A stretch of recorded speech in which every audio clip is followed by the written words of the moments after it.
चार ऐसी गलतियां जो आप में से अधिकतर लोग कर रहे हैं टेक्निकल एनालिसिस करते समय।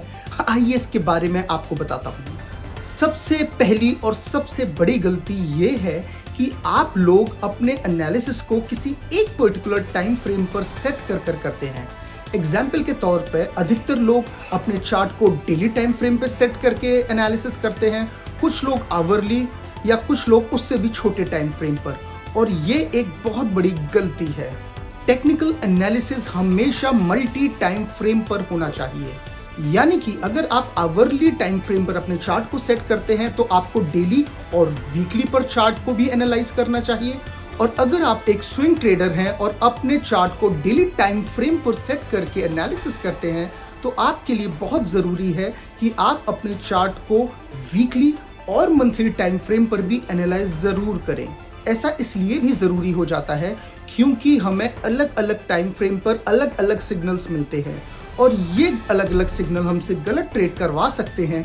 इसीलिए अपने एनालिसिस को अलग अलग टाइम फ्रेम और हायर टाइम फ्रेम पर ज़रूर एनालाइज करें।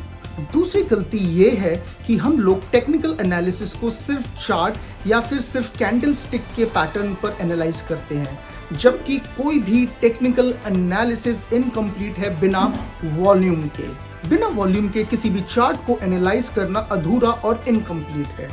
चार्ट पर किसी भी इंस्टीट्यूशनल एक्टिविटी, यानी कि इंस्टीट्यूशन बाय कर रहे हैं या सेल कर रहे हैं, इसका अंदाजा हमें सिर्फ और सिर्फ वॉल्यूम से मिलता है, क्योंकि इंस्टीट्यूशन अपने वॉल्यूम के फुटप्रिंट चार्ट पर हमेशा छोड़ के जाते हैं। इसीलिए ये इम्पोर्टेंट हो जाता है कि हम किसी भी चार्ट को वॉल्यूम के साथ कोलैबोरेट करके, एसोसिएट कर ही एनालाइज करें। तीसरी गलती ये है कि हम लोग स्टॉक के चार्ट को एनालाइज करते समय निफ्टी के चार्ट के साथ उसको कंपैरिजन करना, उसको वे करना भूल जाते हैं। कई बार ऐसी सिचुएशन होती है कि हमें हमारा स्टॉक का चार्ट बुलिश सिग्नल दे रहा है, लेकिन निफ्टी से हमें बेयरिश सिग्नल मिल रहे हैं।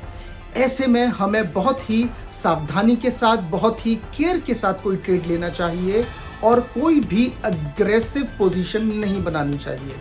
और चौथी गलती ये है कि किसी भी स्टॉक के चार्ट को एनालाइज करते समय सिर्फ उस पर्टिकुलर स्टॉक को ही एनालाइज ना करें, बल्कि उस पर्टिकुलर इंडस्ट्री की और भी कंपनीज और भी स्टॉक के चार्ट्स को एनालाइज करें। इससे आपको एक कंप्लीट ओवरव्यू मिलता है और आपको पता चलता है कि उस पर्टिकुलर इंडस्ट्री में क्या हो रहा है। इससे आप एक बेटर डिसीजन ले पाते हैं।